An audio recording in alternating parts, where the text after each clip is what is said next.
एक बूढ़े भिखारी अनोखी कहानी। हर दिन एक भिखारी दरवाजे के पास आकर भीख मांगता था और घर का मालिक हमेशा घर के बाहर आते ही उसे देखकर फिर जाया करता। कई बार उसके लिए गालियां भी बकता। वो कहता, तू जिंदा ही क्यों है? पूरी जिंदगी ऐसे ही भीख मांगेगा क्या? धरती का बोझ क्यों बना बैठा है?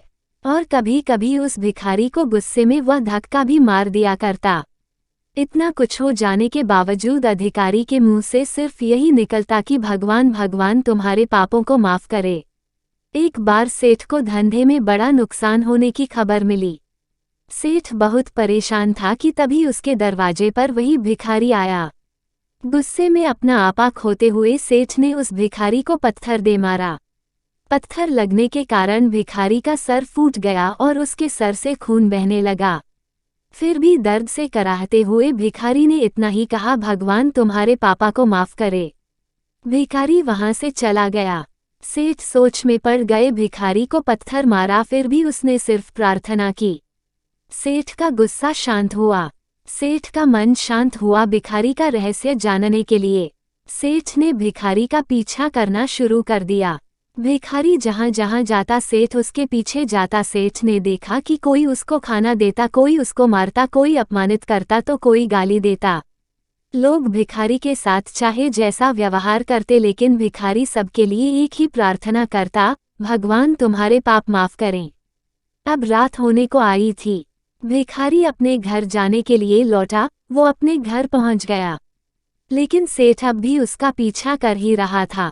एक पुरानी टूटी हुई खटिया पर एक बूढ़ी औरत लेटी हुई थी, काफी कमजोर और बीमार लग रही थी। वह भिखारी की पत्नी थी। अपने पति को वापस आता देख वह खाट से उठ खड़ी हुई। पत्नी ने अपने पति के भीख वाले कटोरे में देखा, उसमें सिर्फ आधी बासी रोटी थी। उसे देखकर वह बोली, आज बस इतना ही मिला, और हाँ, आपके सिर से खून निकल रहा है, ये चोट कैसे लगी? बूढ़ा भिखारी बोला, आज बस इतना ही मिला, किसी ने कुछ दिया ही नहीं। सब ने गालियां दी और एक नए पत्थर भी फेंकना, इसीलिए मेरा सर फट गया। एक गहरी ठंडी सांस लेकर बूढ़ा भिखारी फिर से बोला, यह मेरे ही पापों का फल है। तुम्हें याद है कुछ सालों पहले हम कितने अमीर थे? क्या कुछ नहीं था हमारे पास? हमारे पास हर चीज जरूरत से ज्यादा थी, लेकिन हमने कभी दान नहीं किया। और उससे भी बुरा हमने उस अंधे भिखारी के साथ किया जो हमारे द्वार पर भीख मांगने आया करता था। बूढ़ी पत्नी की आंखों में आंसू आ गए। वह बोली, हाँ, हम उस बेचारे अंधे के साथ बहुत बुरा करते थे।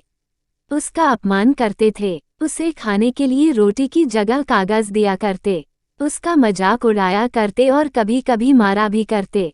मैंने कभी उसको रास्ता नहीं दिखाए। एक बार मैंने उसके मुंह पर मिट्टी भी फेंकी थी और वो हमेशा दुखी होकर यही कहता कि भगवान तुम्हें तुम्हारे किए की सजा देगा, भगवान तुम्हारे पापों की सजा जरूर देगा। उसका श्राप सच हुआ और हम इस दुख भरी जिंदगी में आ गए। भिखारी बोला, हाँ, उसका श्राप सच हुआ, इसलिए मैं किसी को बददुआ नहीं देता।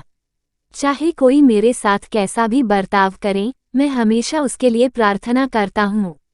मैं नहीं चाहता कि कोई भी हमारे जैसे जिंदगी का अनुभव करे, किसी को भी हमारे जैसे दुखों का सामना करना पड़े।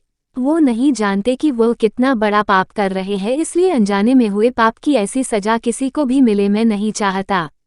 सेठ वहीं पर छुपकर यह सारी बातें सुन रहा था। अब उसे सब कुछ समझ में आ गया था।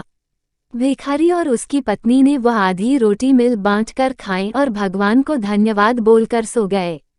अगले दिन बड़ा भिखारी फिर से भीख मांगने गया। सेठ के घर के पास जाते हैं। सेठ ने पहले से गरम रोटी या उसके लिए निकाल कर रखी थी, उसे देते हुए सेठ विनम्रता से बोला, माफ कर दीजिए बाबा, उसे बहुत बड़ी गलती हो गई। बूढ़ा भिखारी बोला, भगवान तेरा भला करे। इतना कहकर वह आगे निकल गया। इस कहानी से जो सीख लेने लायक है वो बड़ी ही सिंपल है कि आदमी चाहे किसी के बारे में बुरा कहे या भला करे, लेकिन भगवान सिर्फ कर्म के हिसाब से उसको फल देता है। क्या हुआ अगर भगवान नहीं दिखता है, लेकिन ये बात बिल्कुल सच है, उसके खाते में सबका हिसाब बहुत बहुत पक्का होता है। इसलिए जब किसी के लिए कुछ भी करो तो अच्छा ही करो।